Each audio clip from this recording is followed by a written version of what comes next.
Welcome to Factory Frontline Podcast, Episode 6. I'm Faukia Wajid, and today we are joined by a very important person in the industry, Mr. Ashay Agarwal, Managing Director at Ashay Plastic Grow, a trusted name in rigid plastic packaging, serving industries from dairy and pharma to chemicals, agriculture, and personal care. From 50 ml bottles to 250-liter drums, Ashay's world is all about scale, consistency, customization, and trust in B2B manufacturing.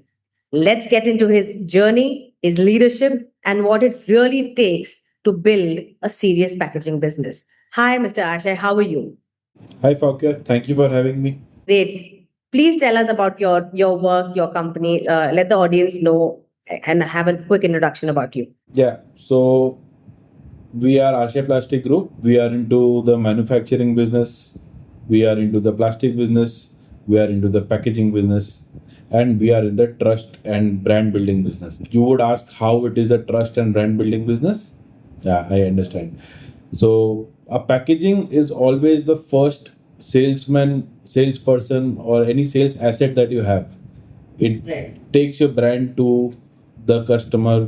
The first thing that the customer sees is your packaging. So that is why we deliver trust, we deliver brand building, we enhance your presence in the market. So that's what Asha Plastic stands for. And we are making plastic drums, bottles, buckets, and containers of different sizes, jerry cans, you name it, we have it from 50 ml to 250 liters. Great. So for someone hearing about you for the first time, Ashay, is this how you would introduce yourself and what you do today? Do you have something to add to this? So that was about my company. Now about myself. So I am Ashay Agarwal. I am a generation manufacturer, and this is a family business started by my father and my uncle. And we have been doing this since the early 70s, where we started with making only one type of drum for a particular segment. And how I got into the business was is a very interesting story. I was in office, as you know, all Marwadi kids go after right after college. The next day itself, I was in office learning about the business and whatnot. And the day I joined the office was the day, I took taste of blood. I made my first sale, and that was it. And there was no turning back. I went in, I got a cold call about an inquiry about a material, and I converted it somehow, delivered the material, got the payment, and I was hooked. So I've been ever since school, college. I've been working in the plastics packaging industry, and yeah, that's about it. That's a very good start. I mean, it seems like this is indeed in your blood. And the first day you come and you crack a deal and you also make sure the whole production is done. So that's a The very deal was a very small one. Like it was a 500 rupee bill invoice that I just sent it across. I sent the product. The person who went with the product, they got the payment. And it was like such a rewarding feeling when the whole loop closed. And I was like, oh yeah, this is what I want to do for the rest of my life. amazing, amazing. Such clarity. So, Ashay, what exactly does Ashay Plastic Group manufacture? And what do who do you primarily serve? Yeah. So we are manufacturing packaging containers. So our range has bottles, drums, containers, buckets, jerry cans, Okay. and the blue drums that you see on the roadside, the paint buckets that you see, those we manufacture. And we also manufacture for the suppliers of these companies, the chemical manufacturers, the waterproofing bucket that you see, those are all manufactured by us. We are the suppliers to the chemical API manufacturers who are supplying to big pharma companies across the world. So yeah, how do I explain jerry cans? Yes, so jerry cans are the ones that you see people carrying Ganga Jal in it, maybe, or some other chemicals that you see. Some Okay, you have liquid hand wash at home. If you buy bulk liquid hand wash, it comes in a 5-liter jerry can this big, right? Right, right, right. So we make those as well. So I think I've been able to paint a picture. Yes, indeed. I think we're very clear about what it means. So, from 50 ml bottles to 250-liter drums is a wide range, Ashay. So, how would you describe the scale and breadth of your work in simple terms? And what motivated you to bring in such a range? It isn't about us bringing the change, it is about pushed us to get through all this race. We started with a simple single 15-liter container for ghee, Okay. that carries 15 kgs of ghee and dalda. That was the first thing that we started back in the 1980s. And only based on that customer, he asked for us to make a bottle. Okay. We've been making bottles ever since. Similarly, we sold the same bottle to another customer. The other customer wanted a bucket. We started making buckets. Someone wanted a drum. We started making drums. Someone wanted a bigger drum. We then invested in that category. So this is not driven by us. It is driven by the customers. By the requirement people have. Yes. They pushed us to get something innovative. We did. They asked us to get something new. We did. And we don't take credit for that. The credit is all to the customer, the industry that we serve. So when you spoke about how, the range widened depending on the need of the customer. So as and when customers came to you, spoke to you directly in person, and is that how you got ideas to sort of expand your range? Or did you do a specific, market research as to how people need it, how buyers want it, what kind of bottles you can provide them being within your range? Is that how you do it? So which way did you take? So we've been very fortunate in having the sort of customers who've built relations with us and not just financial and transactional relations. We've been able to create a level of trust among our customers that they come to us and they bring fresh ideas, maybe something that's just a concept to them, and they've just brought it along. That there should be this separate type of opening, maybe a small opening, maybe a bigger opening. This is the problem that they're having, and we pride ourselves on the fact that we have built a relation with them, that they can come to us, they can bring their problems to us and openly discuss. And we have been beneficiaries of that all along. Amazing, amazing. So building such relationships with the customer so that customers sort of, help you and support you in giving ideas regarding the expansion is a great thing to have. So was there a turning point, when this became your own mission? We have a mission of employing 5,000 people. The mission is not just the customer. As a group of companies, we want to have 5,000 people. We want to generate employment for as many. We are right now at 500. We want to go for 10 times the size in the next 10 years. So the mission is not just the vision that drives us, is not just the customer, it is also our team. So we have that at the back of our mind always. This is something that my father taught me, that you are not working only for yourself or the customer, you're also working for your team.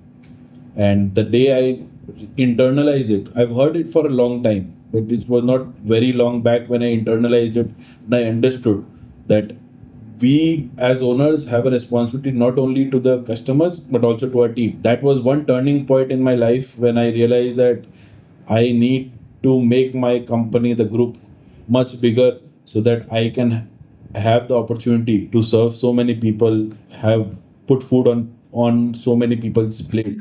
Amazing. So now, as you said, your father sort of motivated you and had a mission for the company. Okay. And you are the second generation into it. I have like a couple of questions here. The first thing is, throughout your childhood or the time when you knew what you would do in future, you sort of knew that you were going to join this business, right? From that point where you always sort of looked up to your father and what he's doing, and you want to do the same and even better, to now having that sort of thing in your shoulder on your shoulders, and now you are driving that whole thing. Maybe you are that ideal figure for your son. So how was the shift from first generation to second generation? I have a small story that I want to tell you before we get into me being a father. Let us start at me being the child. When I got to understand what we do, What like the first instance of me knowing what work is, what my father does, what we make. The story is back in the 70s when my father got here from Haryana. My father and all the uncles used to live in a place which was massive, and because of lack of any money or liquidity at that time, they were forced to start a plant inside our own house. The place was massive, so we did not face any problems with that. But what that led to, what when I was born, I was 4 or 5 years old. I remember there used to be heaps of bottles and caps that were, produced and left right in the hallway. Okay. So that used to be a game for us, taking a bottle, taking a cap, putting a cap on.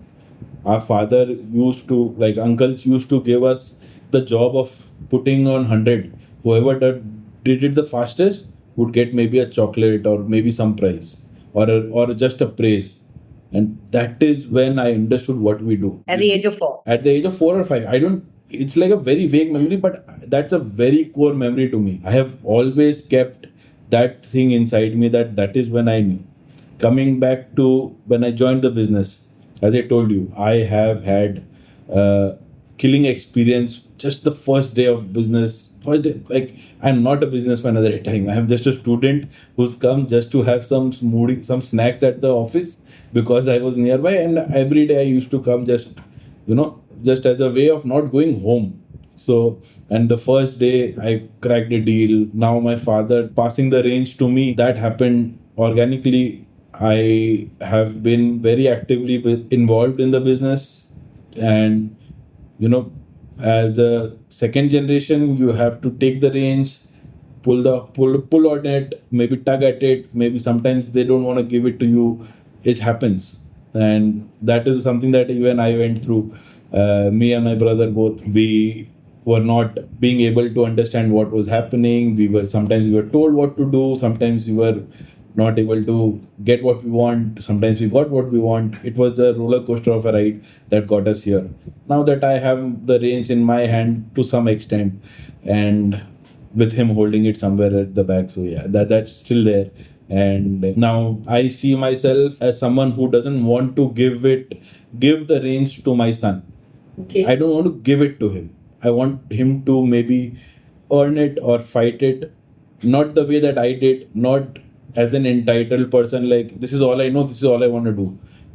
What I envision is that my son, I have two sons, so that they would want it like I did when I got my first deal. I didn't do any studies after that. It was just my BCom that I completed, and that is it. That sort of drive, or maybe you get the world experience, maybe you understand what we do, and maybe that is when they want to take this forward, and not just because we have the business. I don't want to pass it on like that. So if you ask me what I want my children to do, so I don't want them to just take it up. They gotta earn it. They want to want it more than earn it. They want to want it. They want to respect this business. It's a very unglamorous and very boring business. We are not in the spotlight anywhere. We are so far away. We are like 3 or 4 levels away from the spotlight. Okay. Our products go through 3 people and then they reach a shelf. So it's not us that getting the spotlight, but yeah, we have a little bit of contribution to that presence. Amazing, amazing, really nice. So, you spoke about willingness, right? You spoke about wanting to be in the business, and that's very crucial. And I know, when we do podcasts, when we speak to so many manufacturers, first generation, second generation, what now do you think, the second generation and the third generation need, especially that one important habit or one important character, so to sort of take that ahead in any second generation or third generation business person? What I've learned the hard way, Fokia, here is ownership. It means a lot different from the dictionary meaning of the word. Ownership means taking the good, the bad, the ugly, all of it on the chin. Now, I am an owner at my factory, but I am in service to my staff, to my customers, to my labor, to the people in blue collar, in the white collar, even the security guard. I am in service to them. Amazing. So if I want something that my children or the next generation, whoever is coming into the business, trying to take it up, I would want them to understand ownership first. I did not know what ownership meant. I was, given a diamond plate with a golden spoon and a silver chutney on top. And, yeah, you are the son, you can come in. And it brought another set of challenges with itself. But if I have the power, if I have the uh, resources to, or whatever if I could say what I wish my children to come into, what talent or what kind of skill that they should have, the first thing is that they should understand ownership. It is not just sitting at this chair. There's a lot more that comes with it. Very important lesson for all the second generation and third generation out there. If you have ownership, is when you can sort of earn and deserve, your father's and your grandfather's work of art, work of effort. That's amazing. So, just for our viewers' benefit, can you please tell us where is your factory located? You said you came from Haryana, your family, back in the days, and where is it now located? So we are in Kolkata, West Bengal. We have 6 units here in Kolkata and Howrah. We have a dedicated unit for bottles. We have a dedicated unit for buckets. We have a dedicated unit for drums. We have a dedicated unit for the jerry cans, and one dedicated unit for the big blue drums that you see on the road, the infamous ones now. Outstanding. Amazing. Amazing. So, Yeah. across industries like, dairy, pharma, chemicals, paints, agriculture, and personal care, what changes and what stays non negotiable? Let's start with the non-negotiable. Quality, service, and price. These three are non-negotiable across the sector, across industries, across customers. What changes is the approach. I'll give you an example. Agriculture business that we supply majorly is the pesticide and fertilizer industry. It's the most non-glamorous. It's surprising, really, when you when you hear this story, you'll be very surprised. The buyer is a kisan, end user is the kisan. Yes. He wants to buy fertilizers or some pesticides. Yes. In certain parts of India, the buying decision changes on the basis of the packaging also. Right. In East India, especially, the agriculture industry, the kisan, the most unglamorous of all, is looking for the most beautiful bucket that he can find. He doesn't care as much about the quality, he cares more about how the bucket is looking. Do you know this? So, in agri, this is the case. You would expect this to be in the FMCG market where the shelf life is there, right? But it is most predominant in the agriculture industry, where it is carrying the blackest of black bentonite granules in it, which is used for spraying on the fields, used by the most, I'm not saying it in any bad way, that the unglamorous people, not the standard, not quote unquote glamorous people, right? What? And now you come down to the chemical industry. Chemical industry, they don't sell on the shelf, they sell on the contract, on the builders, on the contractors of the builders. So what do they need? They need reliability, they need consistent performance, they need the longevity of a product to be much higher. Apart from the basic quality parameters, that it should not fail, it should not leak, it should not break, it should not be easily tampered with. Tamper evidence is a very key thing in all our products. So that is how it changes. And if you come down to FMCG teaches you a very different kind of a thing. It teaches you how important change is. Okay. I'll give you an example. We use a product from, say, a Unilever group. Okay. Right? A product that is a cream, maybe a face cream from Pond's or any other brand.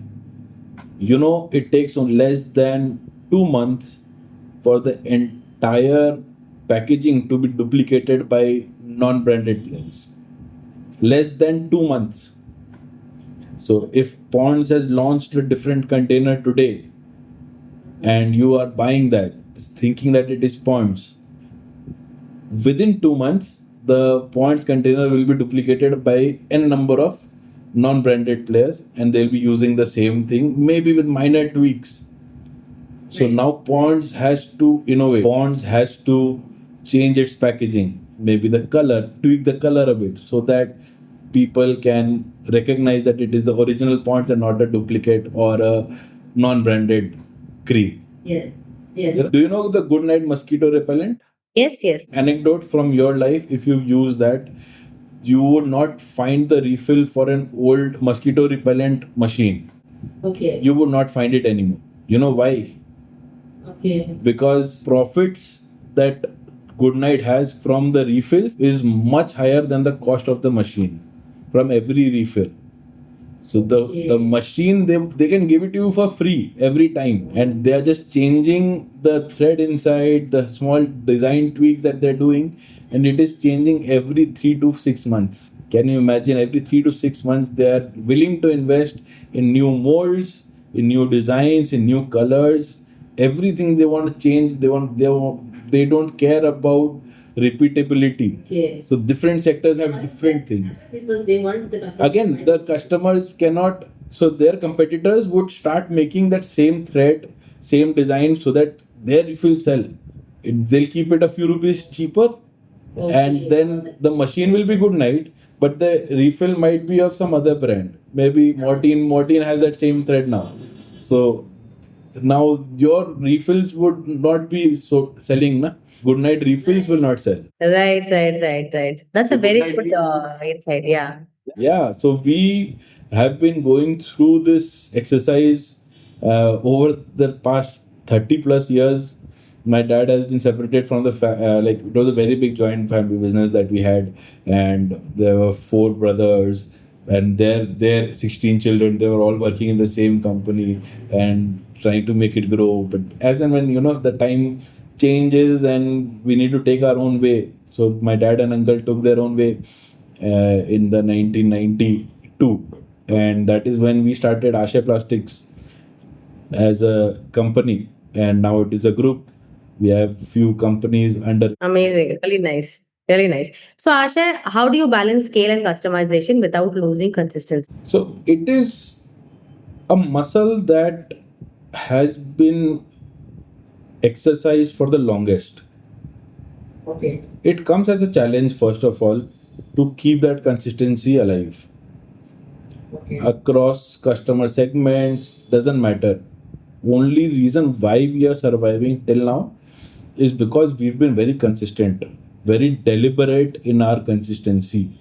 I would like to use that phrase.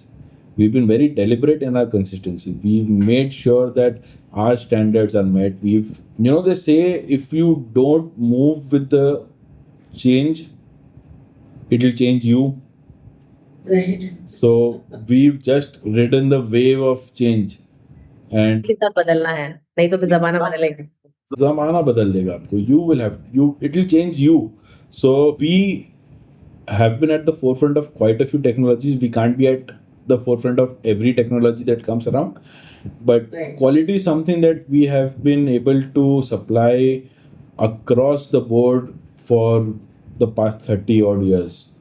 We have made a name for ourselves. Not just me, my parents were the first people to start this journey where they instilled in us that quality is something that you just cannot compromise. That is something that will take you farther than any price war that you win or any scale that you reach. And the reason why we were able to scale this much is also our dedication to quality. We've had some of the most advanced machineries at our disposal from the day they were introduced. Although they went out of use in a matter of 6 months, but they helped us keep quality consistent. So we took the bet on that. Amazing. Really nice. So, Asha, coming to customers, what do customers usually need, beyond just the product? Like, is it branding, reliability, speed, speed of delivery, documentation, or supply confidence? The delivery due date with every order is yesterday. Yeah, you're right. You're perfectly right. Yeah. This is also something that we also go through. Yeah, I thought you would resonate with that. So yeah. So every order, the delivery due date is yesterday. So what that teaches us as manufacturers is we need to keep an open line of communication. You know, we have this unique setup in our industry. Not and I don't think anyone else has that setup where we inform the customer at 7 stages during the supply process, Okay. not just before delivery, which is the norm. You take an order and just before delivery, you'll inform that this is the product that is going. Here is the invoice. We inform that them at 7 different stages. Once when the order is here, we get a rate confirmation. Okay. We get a rate confirmation from them in our format. Then we share a PI with them. Okay. Then when the production is happening, we update them that now we are taking it into production if it is not available in stock. So if it is an on order item, so we take that. Then if it is a printing, then we update them about the printing.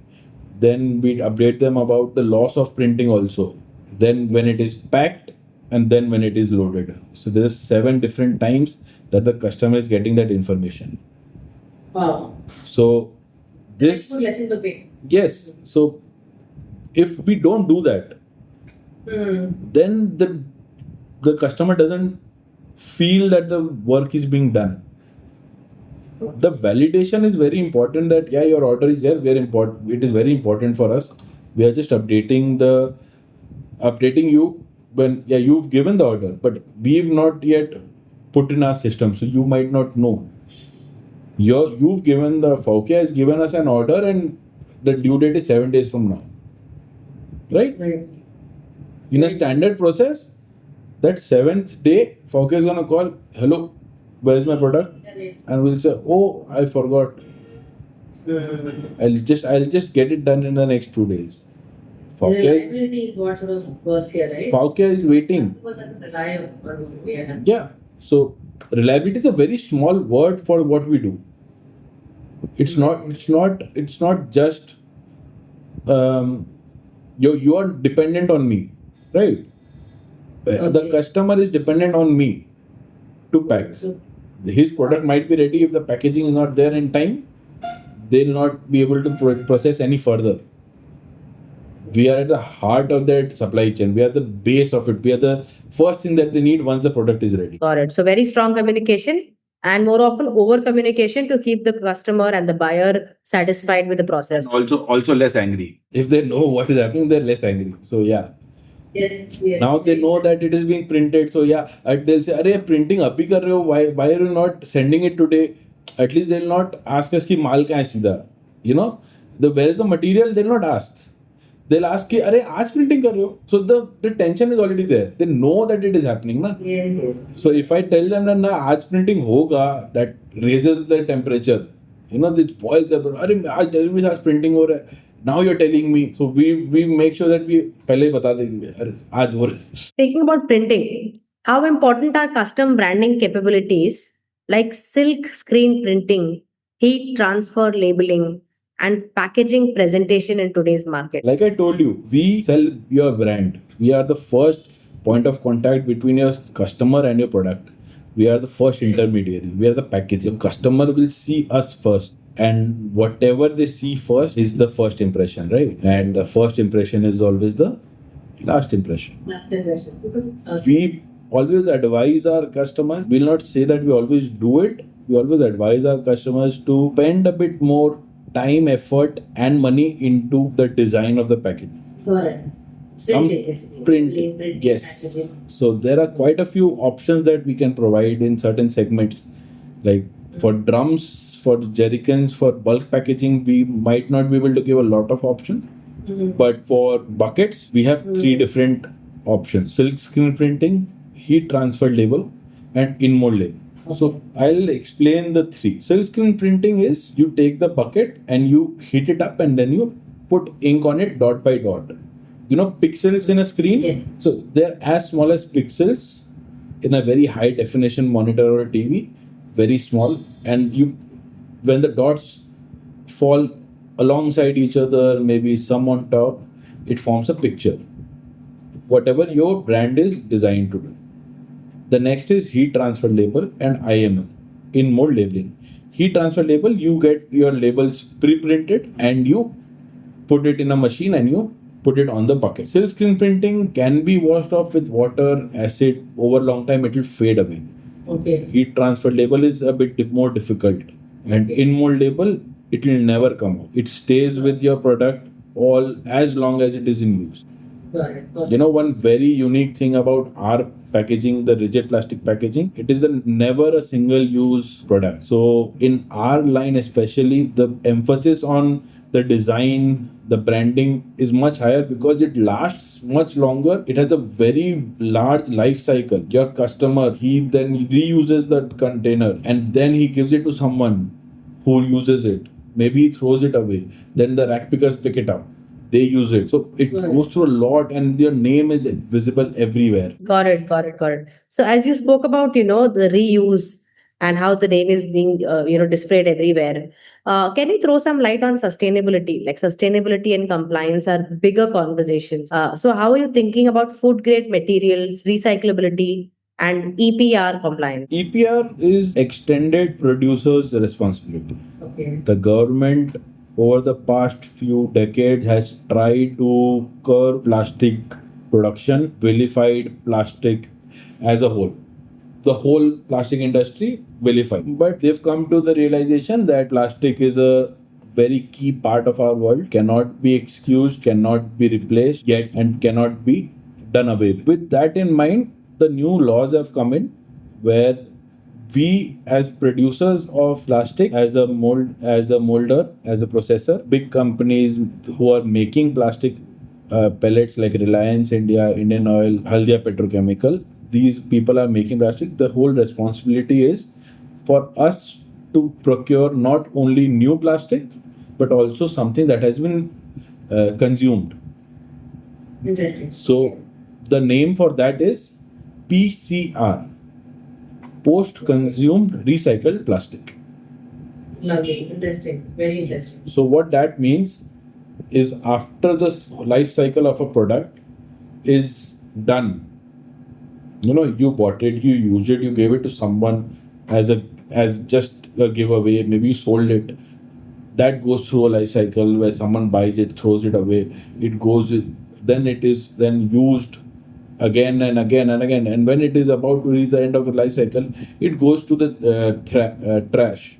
Right. Before it goes there, it is segregated and used as raw material for the plastic waste management, where they recycle it into fresh pellets, which are not as effective as the virgin first grade plastic, but they are also plastic that can be used. An interesting fact about EPR, now every Coke bottle that you see, every Pepsi bottle that you see, it is all made from 100% recycled material. That's very nice. Very nice. So Interesting. that industry has been able to do it. That is also rigid plastic packaging industry, not our industry. But for them to do it is a bit different than what it is for us. We are majorly into making bulk packaging. I'll just explain a little bit more. Yes. So we are in making bulk packaging, and they are making commercial packaging which goes on the shelf directly. We're making the packaging for their raw materials. What happens there is this bucket is a commercial bucket. This goes directly on the shelf, so it is handled with a lot more care than our packaging would be. So the effect of environment, the effect of handling, transportation is a lot more on the product that we manufacture. So it is a bit more difficult for us to go all the way towards recycled. But our product has a much longer life cycle in comparison to a lot more different plastics. So the life cycle is larger, so the impact is also lesser. The carbon footprint is lesser. Amazing, amazing. So you spoke about very important points. First is over communication. How communication is very important with the buyers. Okay. Then you spoke about such nitty gritties like these certifications, sustainability, what is PCR, what is EPR. And these are points that, as say, an industry, as a manufacturer, it'll be great if you sort of communicate this with your users, with your audiences. So, keeping marketing in mind, how important is, say, a video marketing for your business? Our customers have generally in the past have been acquired by mostly word of mouth. But I agree to your point. This communication, what we do, how we do it, is very important because there's a line. What got you here will not get you there. Perfect. So whatever we've been doing, maybe the community was smaller, maybe the word of mouth spread faster, maybe there was less competition, we were the only option, maybe we had a particular product that was a monopoly at that time. Whatever drove the customer to us was a different thing. But now that's no more the case. Now, because internet, AI, the lack of information part is no more a truth. Information is available abundantly across the platform. Anyone, anywhere can get it. So that is no more a barrier to entry. Finance is also no more a barrier to entry because you see everyone is getting the call at 11 in the morning. Sir, credit card chahiye, sir, loan chahiye, unsecured, all that they're doing. So finance is no more a very big challenge. There are ways of financing that exist now which were not there when we started off, and so that barrier also goes. Now the new challenge in any B2B industry is how to create a new barrier for yourself. One of those is surely marketing. Another is building a trust so strong that even if people don't, if your customers don't want to buy from you, they still refer you. If they don't want, they no more work with you, they still refer you. It has happened with us. They don't, a few customers, they don't work with us for whatever reason, but we've gotten many referrals from them that okay, this guy was working with you, now he is no more working, so can you do this for me? We've had that experience as well. And yes, video marketing, like you said, like this is one attempt at it. One more thing that we want to do is educate the people about how things actually move inside a factory. Like what are the nuances that we need to take care of, how to maintain consistent quality. All that I like, that is a barrier that we can create for ourselves, that these guys are transparent. We have that confidence in our product that we can give you everything that we have and still earn from you and still make sure that you are satisfied. Yes. So that is something also. Conversation was so important to understand your factory, your business, and all the small anecdotes you came up with, and the level at which our viewers will now be able to understand you and Ashay Plastic as a group. They may not be fully communicated to that extent, maybe through your website or just through a couple of PDFs or photographs. So, what do you think is the role of a factory film for generally all manufacturers around? We've tried our hands at a few of them, honestly. We've had a few factory film shot, but the challenge that I face is a much more of a mental block, a glass ceiling that I have in my mind. Got it. Uh, what happens is, For other industries. yeah, so what happens is, you record my plant, someone comes in, records my plant, shows me the video and everything, and all I can see is, oh, this is secret, I don't want to show it to anyone. Oh, this is important, I don't want to show it to anyone. And although it is a very common thing, everyone knows it. Oh, I don't want to show how my plants look. What if my competitor sees it? All of that is happening in my head. I have 3 or 4 plant shoot videos already. None of them work in a way that I can just show that yes, come to my factory, this is a great. I would much rather bring my customer down, fly him out, come around, come see it live, see how much we've spent on automation, see what level of dedication our team has, like the shared vision that we share.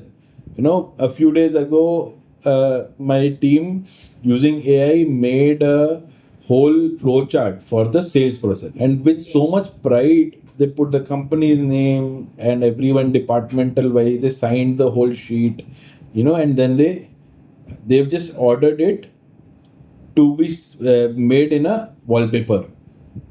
Okay. So that any new employee who comes in the operations part of it doesn't need to worry if I will get the Right. information. He just made the detailed flow chart and he just put it on the wall. He wants to put it on a wall so that any new employee, whoever comes in the operations team, he goes there and watches it.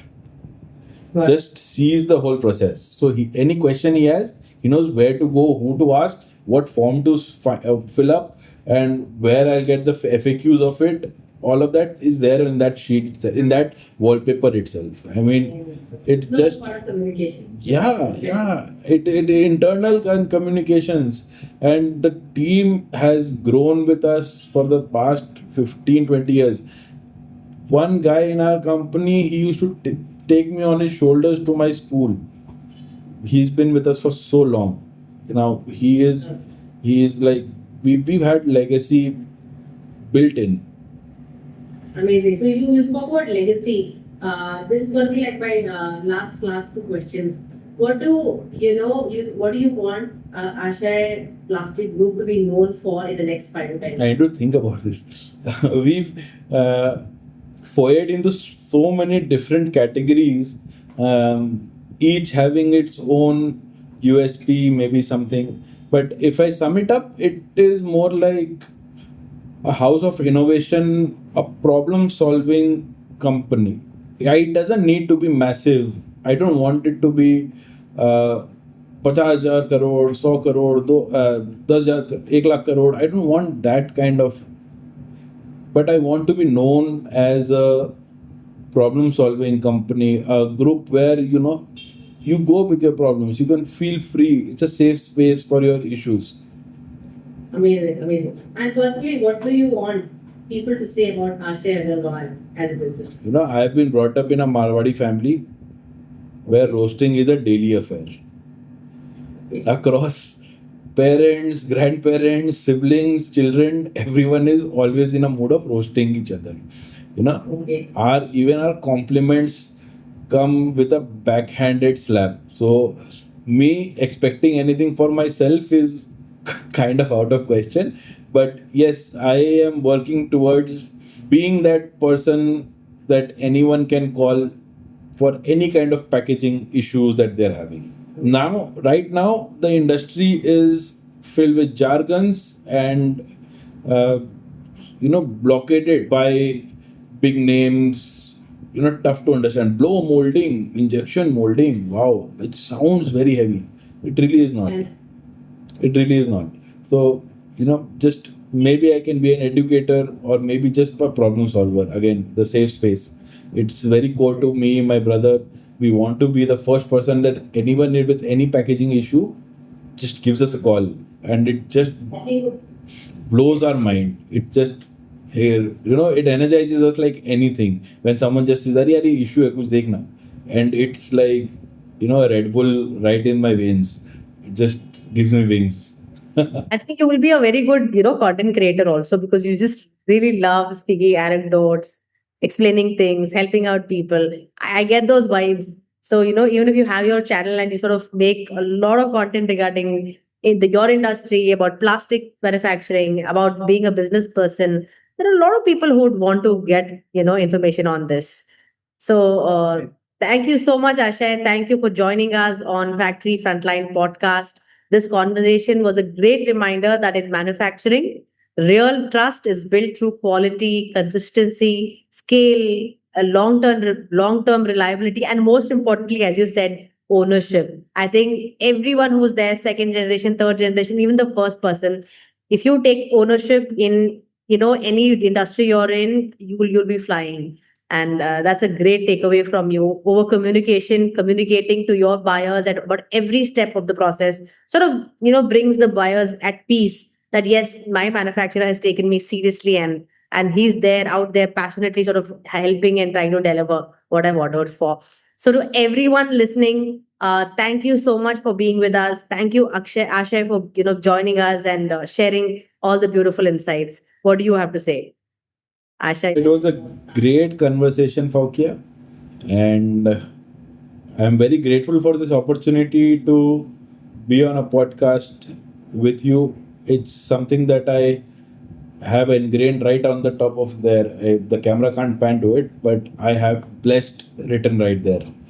You know, it's just God has been very great to me, and it has always been, uh, I've always felt that I've been blessed. So thank you for having me. It is just so much fun to talk to you, and someone with a good listening ears is hard to find nowadays. Everyone wants to say a piece. So thank you for being a very good listener and just letting me rant on. Thank you so much for being here. It was a pleasure listening to you. It was just great. A lot of insights. So thank you everybody else who's listening to our show. This is Faukia Wajid signing off. See you in the next episode of Factory Frontline podcast. See you then.